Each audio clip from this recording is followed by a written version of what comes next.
नमस्कार। स्वागत है आप सभी का। पिछले वीडियो में हमने बात की थी मौर्य कला और स्थापत्य के विषय में। मौर्य कला के दो रूप हमें देखने को मिलते हैं, राजकीय कला और लोक कला। लोक कला में जो प्रमुख रूप से हमें देखने को मिलते हैं वो है यक्ष और यक्षिणी की विशाल मूर्तियां, जो हमें मथुरा, पटना और वेशनगर से प्राप्त हुए हैं। मथुरा के परखम नामक ग्राम से हमें एक यक्ष की प्रतिमा प्राप्त हुई है, जिसको मणिभद्र कहा जाता है। इसी प्रकार से पटना के दीदारगंज से चामर ग्रहणी यक्षी प्रतिमा और वेशनगर से भी एक यक्षी की प्रतिमा प्राप्त हुई है, जिनमें हमें लोक कला के उदाहरण के रूप में देखने को मिलते हैं।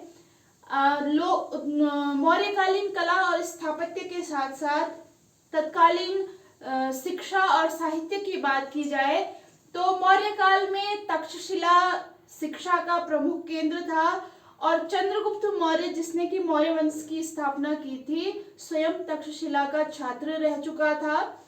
तक्षशिला के प्राचार्य उस समय कौटिल्य या चाणक्य थे और कौटिल्य ने अपने अर्थशास्त्र में तत्कालीन 4 प्रमुख शिक्षाओं की बात कही है और उसका वर्णन अपने अर्थशास्त्र में भी किया है। और ये 4 प्रमुख प्रकार की जो शिक्षाएं थी, इनमें से पहला था तर्कशास्त्र। तक्षशिला में तर्कशास्त्र की शिक्षा छात्र ग्रहण करते थे। इसके अलावा 3 वेदों का अध्ययन किया जाता था, जिसे वेदत्रयी नाम दिया गया है। वार्ता का अध्ययन इसमें किया जाता था। पिछले वीडियो में जब हमने मौर्यकालीन अर्थव्यवस्था की बात की थी, कृषि की बात हो रही थी, तो मैंने आपको बताया था कि मौर्य काल में पशुपालन, कृषि और व्यापार को सम्मिलित रूप से वार्ता कहा जाता था। तो वार्ता की शिक्षा तक्षशिला से विद्यार्थी ग्रहण करते थे। और चौथे प्रकार की जो शिक्षा थी वह थी दंड नीति। इसके अलावा मौर्य काल में साहित्य का काफी विकास हुआ। मौर्यकालीन जो प्रमुख साहित्यिक ग्रंथ थे वो थे कौटिल्य का अर्थशास्त्र, सुबंधु का वासवदत्ता और अभिधम पिटक। अभिधम पिटक बौद्ध ग्रंथ के 3 प्रमुख जो ग्रंथ हैं, जिन्हें त्रिपिटक के नाम से जाना जाता है, उनमें से एक है। और ये त्रिपिटक हैं सुत्त पिटक, विनय पिटक और अभिधम पिटक। तो इनमें से तीसरा जो ग्रंथ है अभिधम पिटक, ये मौर्यकालीन प्रमुख साहित्यिक रचना थी। मौर्य काल के पतन की बात की जाए तो मौर्य शासन के पतन के विषय में जो विभिन्न इतिहासकार हैं, विद्वान हैं, उनमें मतभेद है। कुछ विद्वानों का, कुछ इतिहासकारों का ये मानना है कि अशोक की जो शांतिवादी नीति थी उसके कारण मौर्य काल का शीघ्रता से पतन हो गया, मौर्य शासन शीघ्रता से समाप्त हो गया।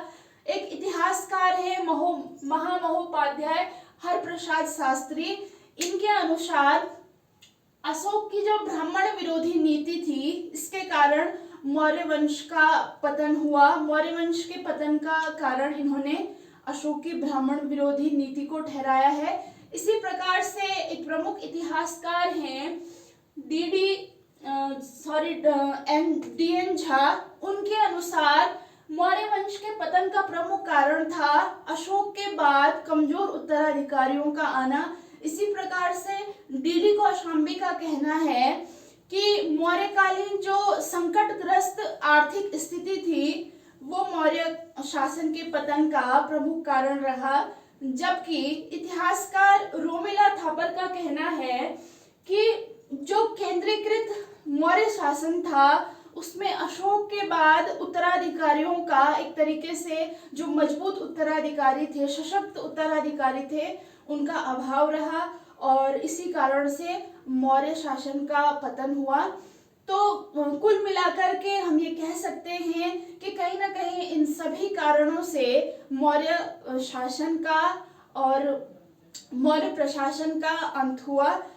मौर्य काल के पश्चात भारत में ब्राह्मण साम्राज्य का उदय हुआ और इस ब्राह्मण साम्राज्य के जो प्रमुख वंश थे, कण्व वंश, शुंग वंश, आंध्र सातवाहन वंश और वाकाटक वंश।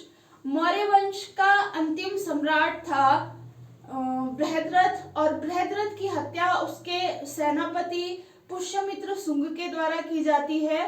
पुष्यमित्र शुंग के द्वारा बृहद्रथ की हत्या करके मौर्य वंश का खात्मा किया जाता है और तत्पश्चात मौर्य वंश के खंडहरों पर शुंग वंश की स्थापना की जाती है।